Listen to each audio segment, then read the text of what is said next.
함께 보실 하나님 말씀은 구약성경 사무엘상 19장입니다. 1월 19일 사무엘상 19장을 읽는 날인데 19장도 24절까지 길게 되어 있어서 다 읽지는 않고 1절부터 17절까지만 봉독합니다. 구약성경 사무엘상 19장 1절부터 17절까지 말씀, 구약성경 440쪽 전후를 보시면 되겠습니다. 1절부터 함께 봉독합니다. 사울이 그의 아들 요나단과 그의 모든 신하에게 다윗을 죽이라 말하였더니 사울의 아들 요나단이 다윗을 심히 좋아하므로 그가 다윗에게 말하여 이르되 내 아버지 사울이 너를 죽이기를 꾀하시느니라. 그러므로 이제 청하노니 아침에 조심하여 은밀한 곳에 숨어 있으라. 내가 나가서 내가 있는 들에서 내 아버지 곁에 서서 내 일을 내 아버지와 말하다가 무엇을 보면 내게 알려주리라 하고, 요나단이 그의 아버지 사울에게 다윗을 칭찬하여 이르되 원하건대 왕은 신하 다윗에게 범죄하지 마옵소서. 그는 왕께 득죄하지 아니하였고 그가 왕께 행한 일은 심히 선함이니이다. 그가 자기 생명을 아끼지 아니하고 블레셋 사람을 죽였고 여호와께서는 온 이스라엘 위하여 큰 구원을 이루셨으므로 왕이 이를 보고 기뻐하셨거늘 어찌 까닭없이 다윗을 죽여 무죄한 피를 흘려 범죄하려 하시나이까. 사울이 요나단의 말을 듣고 맹세하되 여호와께서 살아계심을 두고 맹세하거니와 그가 죽임을 당하지 아니하리라. 요나단이 다윗을 불러 그 모든 일을 그에게 알리고 요나단이 그를 사울에게로 인도하니 그가 사울 앞에 전과 같이 있었더라. 전쟁이 다시 있으므로 다윗이 나가서 블레셋 사람들과 싸워 그들을 크게 쳐 죽이매 그들이 그 앞에서 도망하니라.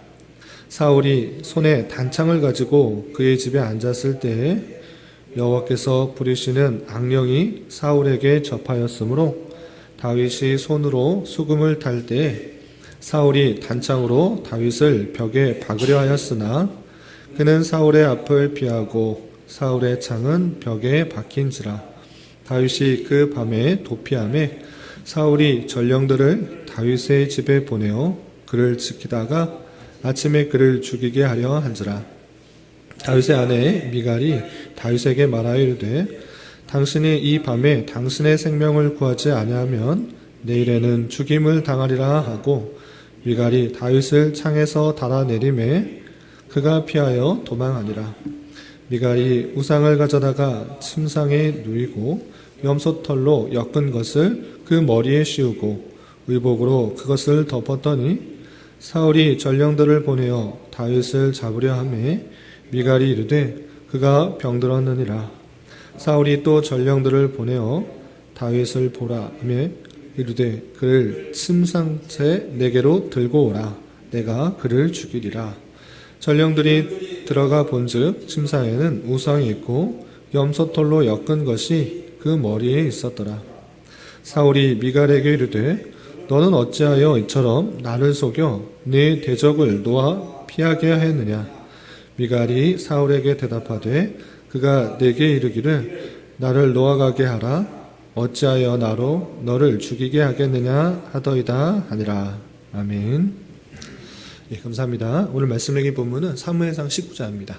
어제 읽었던 사무엘상 18장에서는 다윗이 골리앗과 큰 전투를 벌여서 크게 승리를 하고 돌아올 때에 사울보다 다윗을 모든 백성들이 더 칭송하자 사울이 마음을 고쳐먹고 다윗을 죽이려 하는 그 장면이 나옵니다. 맨 먼저는 창을 가지고 2번씩이나 그를 직접적으로 죽이려 했습니다. 그러나 다윗은 그 창을 피하여 목숨을 건졌습니다. 그래서 사울은 방법을 바꿔서 내가 직접 다윗을 죽이는 것이 아니라 우연처럼 가장해서 다윗을 전쟁에서 죽이게 하려는 그 마음을 품었습니다.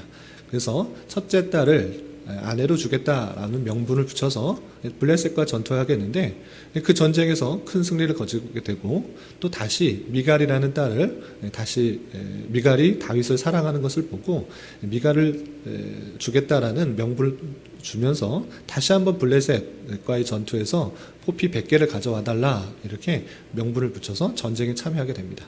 그런데 이번에도 다윗은 승리하게 되고 어쩔 수 없이 사울은 그 약속대로 미갈을 다윗에게 주어서 결혼하게 되는 그 장면이 이어지게 됩니다.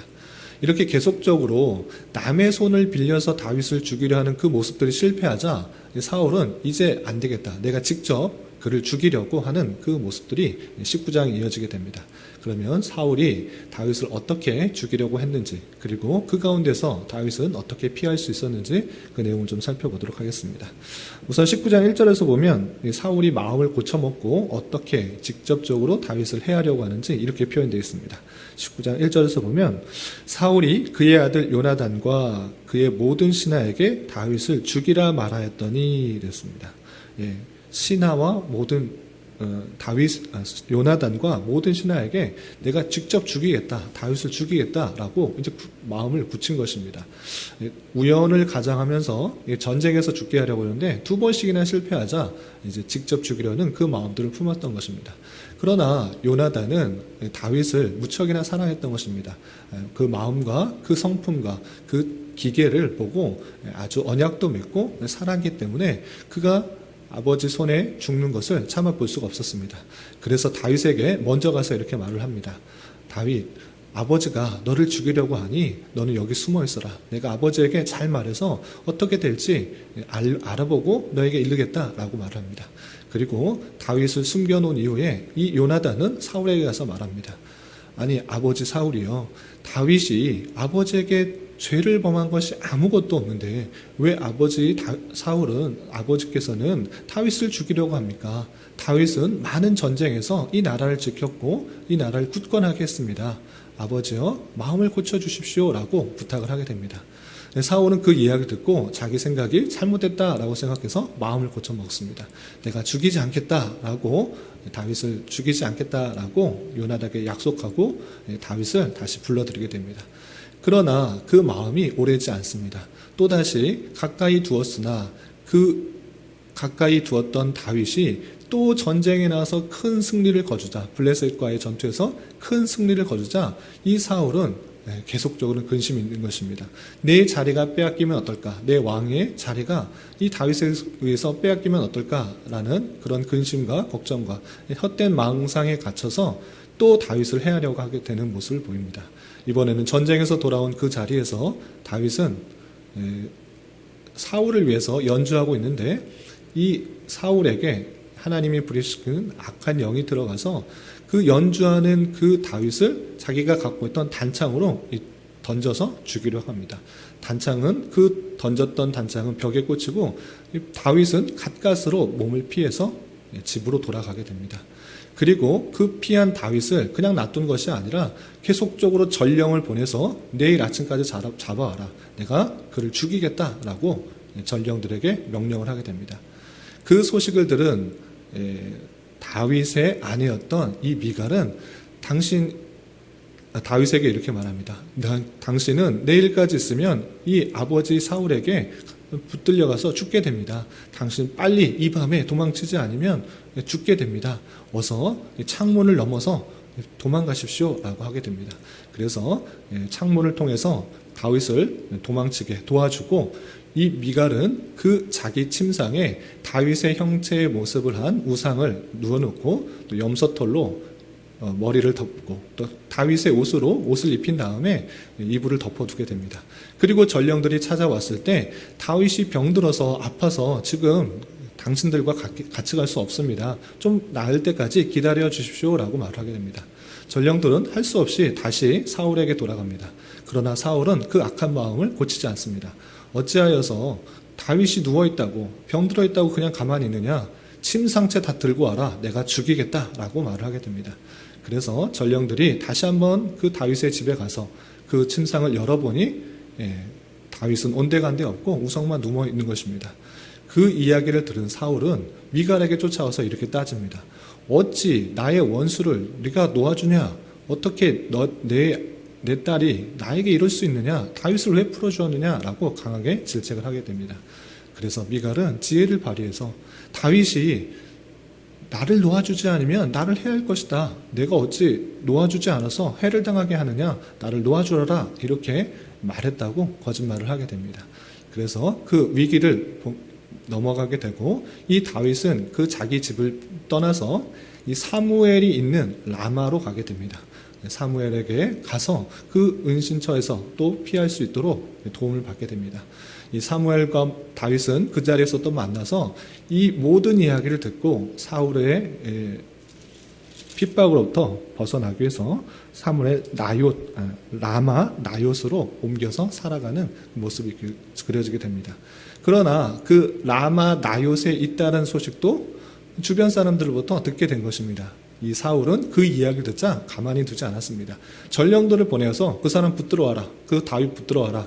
내가 반드시 죽이겠다 하고 악한 마음을 품게 됩니다. 그래서 첫 번째 전령이 이 라마 나요스로 가서 다윗을 잡으러 가게 됩니다.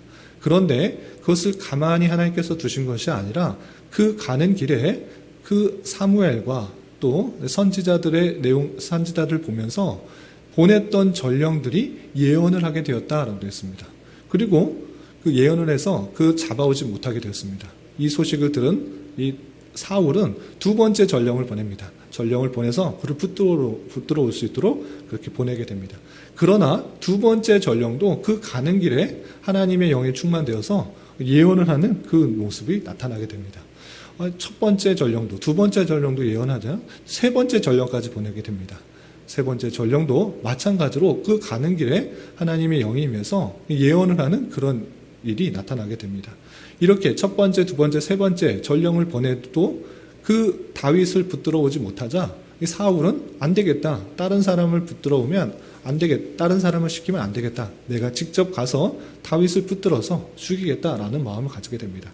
그러나 그도 라마 나요스로 가는 길에 하나님의 영에 임해서 예언을 하는 하나님의 영이 임해서 예언을 하는 일이 일어나게 됩니다. 그리고 심지어 그 영이 임해서 예언을 하면서 어떤 일이 있었는가 24절 보면 그의 옷을 벗고 사무엘 앞에서 예언을 하며 하루 밤낮을 벗은 몸으로 누웠더라 라는 그런 표현까지 있게 됩니다. 무장해제할 정도로 하나님의 영임에서 죽이려 갔던 그 사울조차 하나님의 영임에서 하나님의 뜻을 선포하며 또 자신의 그 모든 무장을 해제할 정도로 아무것도 할 수 없는 그 모습으로 나타나는 것을 마지막에 이렇게 표현하고 있는 것입니다.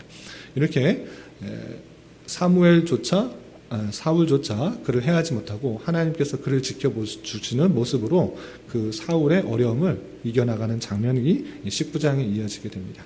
이 말씀을 통해서 어떤 것을 우리는 깨달을 수 있는가? 계속적으로 우리는 큰 이야기의 흐름 전개 속에서 하나님의 섭리의 손길들을 계속적으로 발견할 수 있어야 될 것입니다. 그것은 무엇입니까? 하나님께서 사울 대신 다윗을 기름 부어서 왕으로 세우시는 데 있어서 다양한 어려운 환경을 겪게 하신다라는 것입니다. 가만히 생각해 보면 다윗은 하나님께서 지켜주고 계십니다. 왜 그렇게 생각할 수 있습니까? 맨 마지막에 다윗이 사무엘에게 가서 피해 있을 때에 3번씩이나 전령을 보내서도 하나님의 영임에서 그 전령이 예언하는 그런 모습이 있었고 사울조차 그를 해하지 못하고 예언을 하는 무장해제하면서 예언을 하는 그 모습을 볼 때 하나님께서 계속적으로 다윗이 지켜주고 계시구나 강한 힘으로 지켜주시구나라는 것을 생각해 볼 수 있습니다. 그런데 가만히 생각해 보면 왜 하나님께서는 다윗을 그냥 왕으로 세우지 않으시고 그냥 사울을 죽이시고 다윗을 세우면 그런 어려움 없이 그냥 왕으로 설 수 있는데 왜 기름 부으셔놓고 계속적으로 죽을 고비들을 겪게 하시는가, 죽을 어려움들을 겪게 하시는가를 생각해 봐야 되는 것입니다.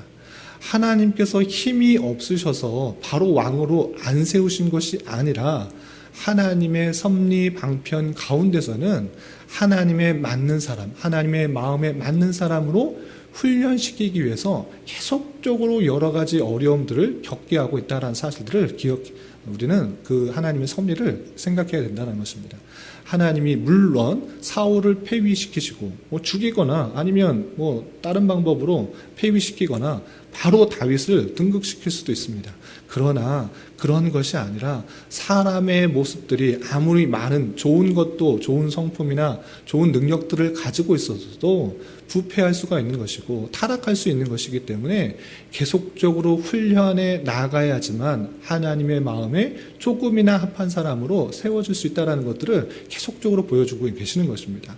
그래서 하나님의 섭리 방편에서는 그 마음에 합당한 사람으로 세우고자 계속적으로 어려움과 환난, 오직 하나님만 의지하게 하시고 또 하나님의 역사들을 체험하게 하시고 하나님을 바라는 그런 왕으로, 그럼 하나님의 마음에 합당한 왕으로 세우기 위해서 계속적으로 이끌어 가시는 하나님의 섭리 손길들을 발견할 수가 있어야 되는 것입니다.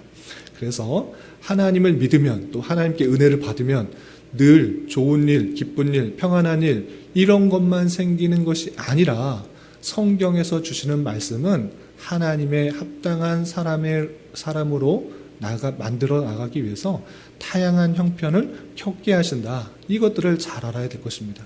그래서 우리는 어떤 일에 성취의 목적이 있는 것이 아니라 성취에 가는 과정 속에서 다양하게 만나는 하나님의 섭리의 손길을 발견하고 하나님의 마음을 깨달아가는 그런 사람이 되어야 되는 것입니다. 어떤 일을 이루었다? 그래서 그것을 만족했다? 그것이 아니라 거기까지 가는데 하나님께서 어떻게 역사하셨고 하나님께서 어떻게 해서 일하셨는가를 충분히 바라볼 수 있는 것이, 바라봐야 하는 것이 성도의 삶이라는 것들을 잊지 말아야 될 것입니다. 성도의 삶의 길, 성도의 인생의 길, 늘 기쁘고 좋은 일만 있으면 좋겠지만 그렇지 않고 하나님께서 동행하시고 하나님께서 함께 하시는 삶은 어려움이 없어지는 삶이라기보다는 어려움과 환난을 잘 극복해 나가며 하나님의 섭리 손길을 발견하는 삶이다. 이것들을 잊지 말아야 될 것입니다. 성경은 그런 것들을 교훈하는 줄 알아 다양한 환경에서 어려움들과 힘들과 역경을 만났을 때 낭만과 좌절에 그치는 것이 아니라 하나님께서 어떻게 역사하시고 인도하시는가를 바라보며 하나님의 선하심과 인자하심들을 깨닫고 내 신앙 인격이 더욱더 정금과 같이 보석과 같이 순결한 신부와 같이 계속적으로 성장하는 데 힘을 써야 될 것입니다. 그리고 오늘 한 가지 더 말씀드리고자 하는 것은 다윗이 이런 숱한 어려움, 사울의 죽임의 그런 어려움들을 피하게 될 때 다양한 사람들을 만났다라는 것입니다. 첫 번째 만났던 사람은 요나단이었습니다. 정말 친구보다 더 이상으로 정말 생명을 나눌 정도로 사랑했던 그 요나단에 의해서 생명을 보호할 수가 있었고 또 자기 아내 미가를 통해서 자기가 죽을 수도 있는데 지혜를 발휘해서 그 어려움들을 창문을 통해서 나가서 어려움을 해결해 나가는 그런 모습들을 볼 수가 있었고 또 마지막 부분에서는 사무엘을 통하여서 그 어려움들을 피하게 되는 그 모습들을 살펴봤습니다. 이 모습을 통해서 하나님께서는 그 성도를 혼자 그 일들을 해결해 나가는 것이 아니라 주변에 다양한 사람들을 붙여서 그 어려움들과 힘듦을 함께 이겨나가게 하셨던 그 손길들을 우리는 생각해 보면 좋겠습니다. 그래서 나 혼자 이것을 이겨나가리라 이렇게 생각하지 마시고 주변의 다양한 사람들을 통해서 하나님께서 인도하시는 손길들이 있다라는 것들을 기억하며 그 사람들의 도움을 얻고 또 힘을 얻어서 우리가 함께 또 이 일들을 나가야 될 것입니다. 그것이 우리 교회 여러 성도들이 되었으면 좋을 것 같고 또 내가 도움을 받는 것과 함께 생각해야 될 것은 나도 또한 그런 도움을 주는 사람이 되어야 된다라는 것을 잊지 말아야 될 것입니다. 내가 어려울 때 주변 사람들로부터 다양한 도움을 얻을 수도 있고 또 주변 사람 중에 여러 가지 어려움과 힘든 중에 있는 사람들이 있다고 하면 내가 어떻게 그들을 도울까 생각하며 함께 마음을 나누어서 교회를 이루어 주님의 공동체를 잘 세워나가야 될 것입니다.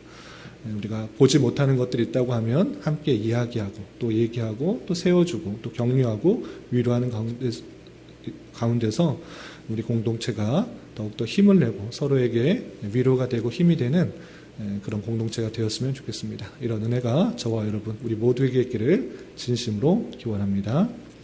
기도하겠습니다. 하나님 아버지 감사합니다. 오늘 말씀을 통하여 사울의 질투로 말미암아 계속되는 다윗이 어려움을 겪는 모습을 대하였습니다. 이런 말씀을 대하는 자로서 신앙의 길에 때때로 만나게 되는 여러 가지 어려움들에 대하여 낭만과 좌절하는 데 그치지 않게 하여 주시고 하나님과 동행하며 하나님께서 살게 하시며 이겨나가게 하시는 섭리의 손길들을 잘 발견하며 이겨나갈 수 있도록 인도하여 주시고 다양한 손길을 통해서 이 어려움들을 헤쳐나가게 될 때 하나님의 선하신 인도하심들을 생각하게 하여 주시고 또 깨닫게 하여 주시고 고백할 수 있는 은혜 허락하여 주시옵소서. 또한 이러한 여러 가지 어려움들을 통해서 하나님의 마음에 맞는 사람으로 잘 훈련되어 줄 수 있는 한평생이 될 수 있도록 인도하여 주시옵소서.